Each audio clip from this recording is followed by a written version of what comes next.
Assalamualaikum warahmatullahi wabarakatuh. Kami dari kelompok 13 ingin mempresentasikan hasil kelompok kami, yaitu tentang konsep dasar kepemimpinan pendidikan. Sebelumnya, kami akan memperkenalkan anggota kelompok. Yang pertama yaitu Hamdani Ramatullah dengan NIM 20087-122. Selanjutnya, Yana Novrianti dengan NIM 2008719. Dan yang terakhir, Cindy Lamria Nasution dengan NIM 201290021. Materi pertama yaitu tentang pengertian kepemimpinan pendidikan. Mendefinisikan kepemimpinan merupakan suatu masalah yang sangat kompleks dan sulit, karena sifat dasar kepemimpinan itu sendiri memang sangat kompleks. Ada beberapa pendapat para ahli mengenai definisi kepemimpinan, antara lain: 1. Menurut Nanang Fakta, pemimpin pada hakikatnya adalah seorang yang mempunyai kemampuan untuk mempengaruhi perilaku orang lain di dalam kerjanya dengan menggunakan kekuasaan. 2. Menurut Sutopo Handayat, kepemimpinan adalah suatu kegiatan dalam membimbing suatu kelompok sedemikian rupa hingga tercapai tujuan dari kelompok itu, yaitu tujuan bersama. Materi kedua yaitu tentang tipe kepemimpinan. Dalam melaksanakan fungsi kepemimpinan, maka akan berlangsung aktivitas kepemimpinan. Hal ini apabila dipilih-pilih, maka akan terlihat gaya kepemimpinan dengan pola masing-masing. Menurut Isjoni dalam bukunya Manajemen Kepemimpinan dalam Pendidikan, tipe-tipe kepemimpinan antara lain: 1. Partisipatif. Kepemimpinan yang partisipatif adalah suatu cara memimpin yang memungkinkan para bawahan turut serta dalam proses pengambilan keputusan. Bila ternyata proses tadi mempengaruhi kelompok, atau bila memang kelompok atau bawahan ini mampu turut berperan dalam pengambilan keputusan. Dalam hal ini, alasan tidak hanya memberi kesempatan kepada mereka yang berinisiatif, akan tetapi akan membantu mereka menyelesaikan fungsi mereka sendiri, misalnya dengan memberikan fasilitas.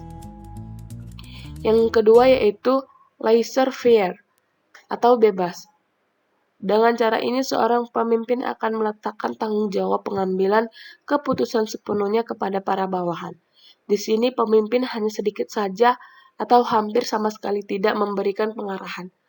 Sudah barang tentu dengan cara ini maksud pemimpin adalah menganggap bawahannya sudah dewasa atau tahu apa kewajibannya.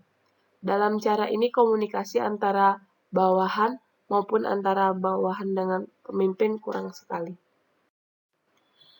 Berdasarkan sifat dan konsep kepemimpinan, maka Soekarto mengutarakan ada 3 tipe pokok kepemimpinan, yaitu tipe otoriter, tipe laissez-faire, dan tipe demokrasi.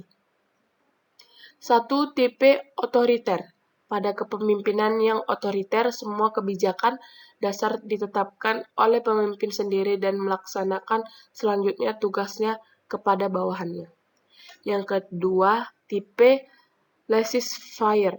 Pada tipe laissez-faire ini, pemimpin memberikan kebebasan yang seluas-luasnya kepada setiap anggota staf di dalam tata prosedur dan apa yang akan dikerjakan untuk pelaksanaan tugas-tugas jabatan mereka. Yang ketiga, tipe demokratis. Dalam tipe kepemimpinan ini, seorang pemimpin selalu mengikuti sertakan seluruh anggota kelompoknya dalam mengambil keputusan. Kepala sekolah yang bersifat demikian akan selalu menghargai pendapat anggota atau guru-guru yang ada di bawahannya dalam rangka membina sekolahnya. Materi yang ketiga yaitu tentang fungsi kepemimpinan pendidikan. Dalam kehidupan organisasi, fungsi kepemimpinan pendidikan adalah bagian dari tugas utama yang harus dilaksanakan. Menurut James F. Steiner, agar kelompok dapat beroperasi secara efektif, seorang pemimpin mempunyai dua fungsi pokok, yaitu 1. Task related atau problem solving vocation. Dalam fungsi ini, pemimpin memberikan saran dalam pemecahan masalah serta memberi sumbang informasi dalam pendapat. Yang kedua yaitu group maintenance fashion atau social fashion. Dalam fungsi ini, pemimpin membantu kelompok beroperasi lebih lancar. Pemimpin memberikan persetujuan atau melengkapi anggota kelompok yang lain. Misalnya, melerai kelompok yang sedang berselisih pendapat, memperhatikan diskusi-diskusi kelompok. Menurut Profesor Dr. Haji Dailami Firdaus, SH, tugas pokok kepemimpinan yang berupa pengantarkan, mengelompokkan, memberi petunjuk, mendidik, membimbing, dan sebagainya agar para bawahan mengikuti jejak pemimpin mencapai tujuan organisasi. Hanya dapat dilaksanakan secara baik bila seorang pemimpin menjalankan fungsinya sebagaimana mestinya. Di antara fungsi kepemimpinan antara lain: 1. Fungsi perencanaan. Seorang pemimpin perlu membuat perencanaan yang menyeluruh bagi organisasi dan bagi diri sendiri selaku penanggung jawab tercapainya tujuan organisasi. 2. Fungsi memandang ke depan. Seorang pemimpin yang senantiasa memandang ke depan berarti akan mampu mendorong apa yang akan terjadi serta selalu waspada terhadap kemungkinan. 3. Fungsi pengembangan loyalitas.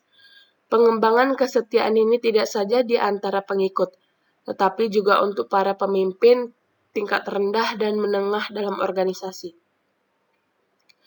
4. Fungsi pengawasan. Fungsi pengawasan merupakan fungsi pemimpin untuk senantiasa meneliti kemampuan melaksanakan rencana. 5. Fungsi mengambil keputusan.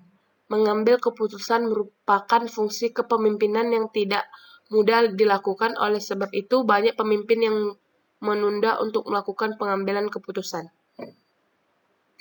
6. Fungsi memberi motivasi. Seorang pemimpin perlu selalu bersikap penuh perhatian terhadap anak buahnya. Pemimpin harus dapat memberi semangat, membesarkan hati, mempengaruhi anak buahnya agar rajin bekerja, dan menunjukkan prestasi yang baik terhadap organisasi yang dipimpinnya. Materi keempat yaitu syarat dan ciri-ciri kepemimpinan pendidikan. Ada 3 hal penting dalam konsepsi kepemimpinan, antara lain: A. Kekuasaan. Kekuasaan adalah otorisasi dan legalitas yang memberi wewenang kepada pemimpin untuk mempengaruhi dan menggerakkan bawahan untuk berbuat sesuatu dalam rangka penyelesaian tugas tertentu. B. Kewibawaan. Kewibawaan merupakan keunggulan, kelebihan, keutamaan sehingga pemimpin mampu mengatur orang lain dan patuh padanya. C. Kemampuan. Kemampuan adalah sumber daya kekuatan, kesanggupan dan kecekapan secara teknis maupun sosial yang melebihi dari anggota biasa. Materi kelima yaitu konsep kepemimpinan dalam Islam. Istilah kepemimpinan dalam Islam ada beberapa bentuk, yaitu khilafah, imamah, imarah, wilayah, sultan, mulk, dan riasah. Setiap istilah ini mengundang arti kepemimpinan secara umum, namun istilah yang sering digunakan dalam konteks kepemimpinan pemerintahan dan kenegaraan yaitu khilafah, imamah, dan imarah. Kata khilafah berasal dari kata khalafa, yakhilufu, khalufun, yang berarti al-aud atau al-balad, yakni mengganti, yang pada mulanya berarti belakang. Adapun pelakunya yaitu orang yang mengganti disebut khalifah dengan bentuk jamak. Khulafa yang berarti wakil, pengganti dan penguasa. Kata khalifah sering diartikan sebagai pengganti, karena orang yang menggantikan datang orang yang digantikan dan ia menepati tempat dan kedudukan orang tersebut. Khalifah juga bisa berarti seorang yang diberi wewenang untuk bertindak dan berbuat sesuai dengan ketentuan orang memberi wewenang, arti mengganti yang lain. Yang dikandung kata khilafah berarti melaksanakan sesuatu atas nama yang digantikan, baik orang yang digantikannya itu bersamaan atau tidak. Istilah ini di satu pihak dipahami sebagai kepala negara dan pemerintah dan kerajaan Islam di masa lalu, yang dalam konteks kerajaan pengertiannya sama dengan kata sultan. Terima kasih, itulah hasil diskusi kami. Kami akhiri dengan wassalamualaikum warahmatullahi wabarakatuh.